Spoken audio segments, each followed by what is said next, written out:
nous retrouvons pour une nouvelle vidéo après séance sur Godzilla 2, le roi des monstres.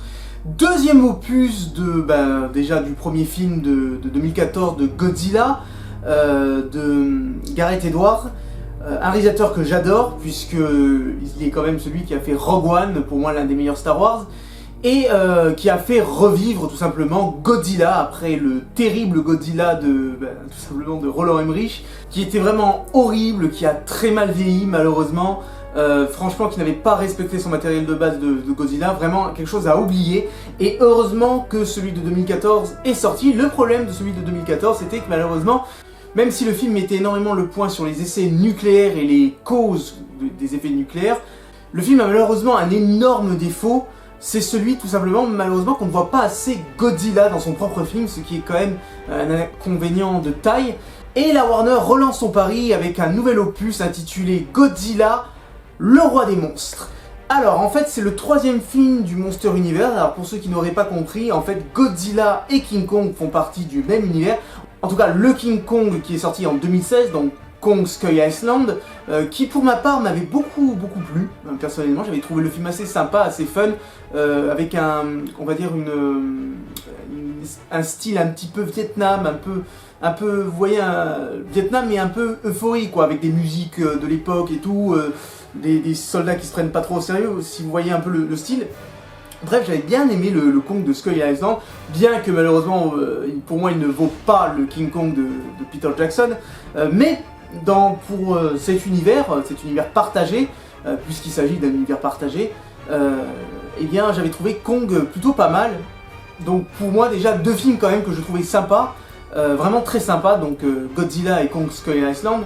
Ça commençait déjà très bien ce Monster Univers, mieux que certains univers, comme par exemple le Dark Universe qui s'est complètement vautré, ou encore le DC Universe qui lui aussi, malheureusement, s'est un peu perdu lui aussi malheureusement dans ses films.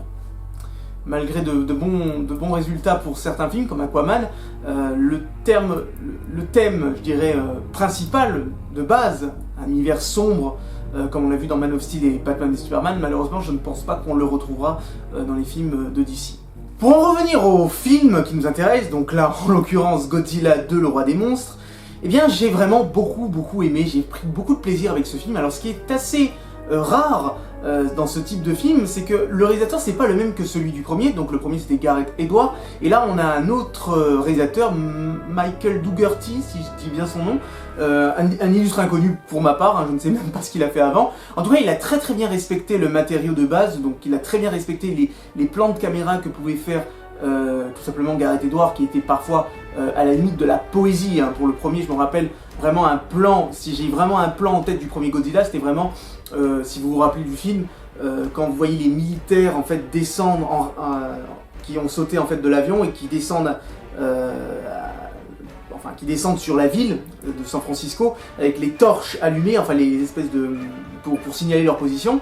Et vous voyez tout rouge avec un effet très beau. Enfin, ça avait pas mal marqué les gens. Et d'ailleurs on le revoit plusieurs fois sur les posters et tout ça. Et même dans celui-là, puisque le film commence carrément en fait dans San Francisco au moment des faits de 2014. Voilà, micro spoiler, allez, micro spoiler. Donc voilà, c'est tout à fait possible tout simplement de respecter son matériau de base et de faire un film totalement cohérent en respectant le travail de son prédécesseur. Et c'est toi que je regagne, Rian Johnson, avec Star Wars 8. Ouais, ça c'est pour toi mon pote. Et pour en revenir à ce film, j'ai vraiment aimé ses plans de caméra, franchement à la hauteur du premier, et avec des images vraiment très belles et très impressionnantes visuellement. Donc déjà, visuellement il est très impressionnant, peut-être même un peu plus que le premier, puisqu'il y a plus de combats, il y a plus d'action dans celui-là. Donc voilà, de toute façon vous savez, vous n'allez pas voir ce film pour rien. C'est le truc de gros monstres qui se battent, qui se foutent sur la gueule, mais moins con quand même qu'un Pacific Rim par exemple.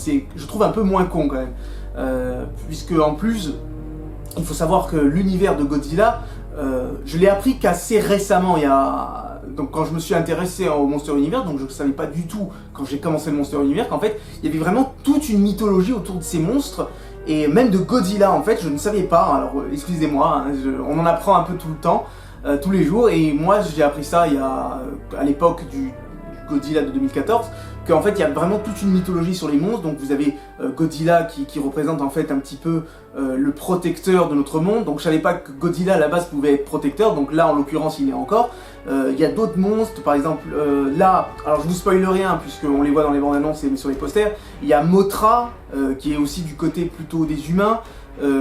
Qui est en fait comme une divinité pour certains, enfin ils sont tous considérés comme des divinités, mais il agit, il a de la bienveillance on va dire envers même Godzilla, ils ont l'air de bien s'entendre tous les deux dans le film. Vous en avez d'autres, vous avez Raiden, vous avez dû le voir, un espèce de ptérodactyle, enfin c'est un truc assez stylé dans le film d'ailleurs. Vous en avez d'autres, je sais plus trop, et bien sûr King Ghidorah, donc lui c'est l'un des plus connus avec Godzilla, King Kong bien évidemment. Et vous avez aussi King Ghidorah, pour en revenir, qui est le dragon à 3 têtes, et que j'avais appris en plus que c'est un extraterrestre. Donc là aussi dans le film ils disent que c'est un extraterrestre. Donc vous voyez, il y a vraiment un grand respect du matériau de base. Et je pense que pour les fans des premières heures de Godzilla, les vieux films japonais, vraiment où c'était un mec dans un costume quoi, c'était pas très beau visuellement à voir, mais au moins voilà, ça respecte ce matériau de base et ça je trouve ça très intéressant de respecter les anciens Godzilla et vraiment toute leur mythologie sur les monstres et tout ça, en intégrant bien sûr le côté humain, parce que vous avez par exemple des plans où vous voyez les humains, ils sont vraiment tout petits comparés aux monstres, c'est vraiment impressionnant, c'est les mêmes plans à peu près que Gareth Edwards faisait pour son film de 2014, et encore une fois là ça marche avec ce film et je trouve ça impressionnant, visuellement encore une fois je le trouve vraiment impressionnant. Alors hormis les monstres, il y a bien sûr le côté humain du film, des trucs assez surprenants, je dirais du côté de la mer. Je m'attendais pas du tout, enfin pas qu'on s'attendait pas en fait, si vous voulez la bande-annonce vous spoil un peu, si vous êtes assez attentif vous devinez en fait tout simplement ce que la mer manigance. Mais c'est vrai que c'est pas quelque chose qu'on a l'habitude de voir dans un film, puisque normalement c'est souvent plutôt le père qui fait ce genre de choses, c'est souvent attribué à l'homme tout simplement, en grande générale d'être un salaud, et là pour le coup c'est une femme, donc c'est assez intéressant, donc ça change un petit peu les codes, et c'est un truc assez surprenant, ça m'a quand même assez surpris. Bon après ne vous attendez pas, c'est pas un scénario, voilà, c'est pas un scénario très réfléchi, c'est quand même des monstres qui se combattent les uns sur les autres, qui se foutent sur la gueule, il y a des grosses scènes de combat, donc vous imaginez bien que le scénario va avec, mais voilà, c'est un truc qui m'a assez surpris, je trouve ça assez intéressant. Après pour ce qui est des personnages en eux-mêmes, je les ai pas plus trouvés intéressants que ça, il y a le personnage Orizawa, si je dis bien Orizawa ou Okina... Non, Orizawa je crois. Enfin celui qui est passionné par Godzilla, qui pendant tout le film vous dit Godzilla, Godzilla, Godzilla, voilà. Il adore dire ça, et le mec c'est un gros fan de Godzilla. Et lui par contre oui, étant donné qu'il était dans le film de 2014, on s'attache plus facilement à ce personnage. Je dirais que c'est probablement le personnage qu'on s'attache le plus dans le film, mais sinon le personnage principal, ce qui est d'ailleurs assez marrant, c'était l'acteur un peu complètement lâche d'ailleurs de King Kong de 2005 de Peter Jackson, et là on le revoit dans le même univers que le King Kong, c'est assez marrant quoi, c'est assez tordu mais assez marrant. J'avais pas noté avant de voir le film, alors j'ai dit ah, mais c'est vrai que lui est dans King Kong, enfin bref, il a, contrairement au héros qu'il y avait que je trouve lambda au possible, hein, le héros qui joue Vive Argent et plus connu aussi sur Kick-Ass de 2014. Là au moins ce nouveau héros il a un lien avec la créature, avec Godzilla, parce que il se passe un événement au début du film qui vont les lier, en fait, qui vont le lier, et donc je dirais qu'il est un petit peu plus intéressant à suivre que le héros du premier, mais franchement les héros, moi personnellement quand je regardais le film, moi j'étais pas pour forcément les humains quoi. Les humains, il y a de tout, il y a tous les clichés possibles et imaginables, et ils sont pas, enfin vous me direz dans vos commentaires, même la fille de Stranger Things, qui est probablement la grande concurrente d'Arya de Game of Thrones, personnellement je trouve, mais je l'ai pas trouvée plus attachante ou moins attachante, j'ai trouvé, voilà, personnage sympa mais sans plus, quoi, voilà. Ensuite, pour parler un petit défaut du film, un petit défaut que j'ai trouvé un peu bizarre, en fait si vous voulez, il y a un moment, une scène où Godzilla arrive dans un...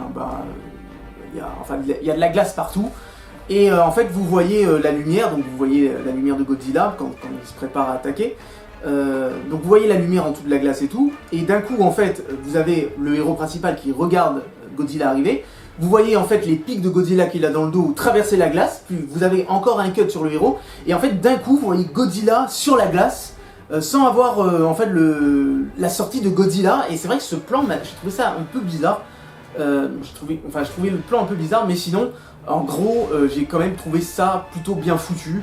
Les plans sont très beaux, les combats sont sont vraiment stylés, hein. Ils sont pas assez sympas, ils sont vraiment stylés. Il y a peut-être juste un combat où je comprenais pas trop ce qui se passait, c'est le combat aquatique, entre Godzilla et King Ghidorah. En fait, c'est un peu compliqué à voir parce qu'en plus c'est sombre, donc c'est un peu compliqué à voir ce que font les mouvements des monstres. Mais même les combats aériens, parce qu'il y a des combats aériens, sont plutôt bien foutus, c'est bien cadré, c'est très beau visuellement, et j'ai vraiment pris beaucoup de plaisir avec ce film. Même les musiques sont plutôt sympas, ils mettent en valeur Godzilla, donc c'est un peu dommage qu'ils n'ont pas gardé le thème de Godzilla qu'il avait en 2014, mais bon, c'est pas très grave. On a l'habitude, malheureusement, de plus en plus de films le font, ils perdent complètement le thème de ce qu'ils avaient fait dans les premiers films. Mais bon, ça, si à chaque fois on relève ça sur tous les films, on va pas s'en sortir, donc... mais sinon, en grande partie, j'ai vraiment pris un pied d'enfer devant ce film, sincèrement. Alors ce film est aussi là pour nous préparer aussi pour un VS entre Godzilla et King Kong. Donc je me demande en fait pourquoi en fait ces deux-là se battent. Je connais pas assez bien leur histoire entre les deux pour savoir pourquoi ils devraient se battre, parce que Godzilla est là en fait pour nous défendre finalement contre les titans, les mauvais titans on va dire.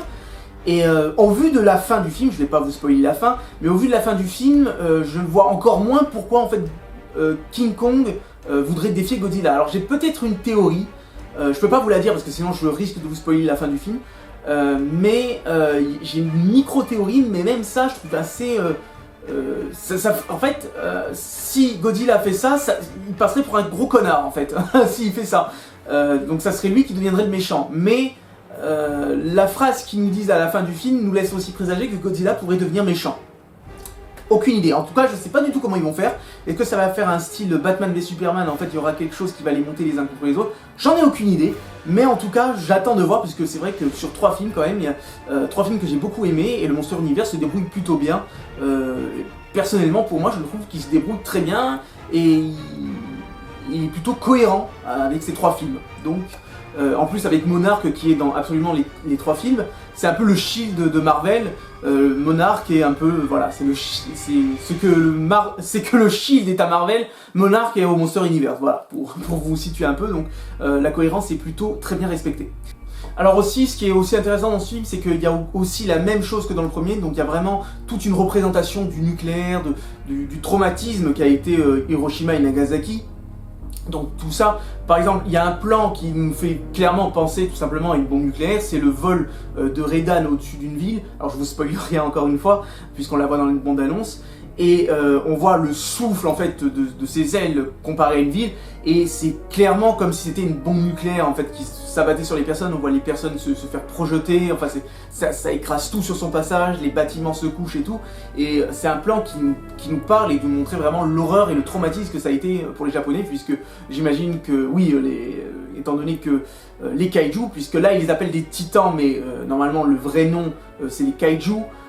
C'est avant tout japonais, avant d'avoir été repris par les Américains, mais toutes ces créatures appartiennent toutes ces créatures appartiennent évidemment aux Japonais, qui à la base, voilà, pour eux Godzilla c'était leur terreur, quoi, c'était vraiment, c'était le monstre du nucléaire, quoi, c'était surtout ça. Et ça, encore une fois, je trouve que c'est assez bien représenté, l'horreur qui est le nucléaire, tout simplement. En tout cas voilà, c'est la fin de cette vidéo, j'espère que ça vous a plu. Alors personnellement je vous recommande d'aller voir King Kong donc personnellement je vous recommande d'aller voir personnellement je vous recommande d'aller voir Godzilla 2, le roi des monstres. Si vous avez aimé le Godzilla de 2014, si vous êtes fan de gros monstres, et si vous avez aimé même le King Kong, enfin Kong Skull Island, je pense que vous allez vraiment beaucoup aimer. Les combats sont vraiment assez ouf, les effets spéciaux aussi sont très bien. Enfin franchement j'ai vraiment pris beaucoup de plaisir, donc si vous avez envie d'un film assez bourrin et où il faut pas trop réfléchir, je vous le conseille. Personnellement c'est un film qui mérite, je pense, un peu plus de son attention. enfin j'espère sincèrement qu'il va bien marcher déjà au box-office pour nous préparer à un King Kong vs Godzilla vraiment au top niveau quoi. En tout cas c'est la fin de cette vidéo et je vous dis à une prochaine vidéo, ciao.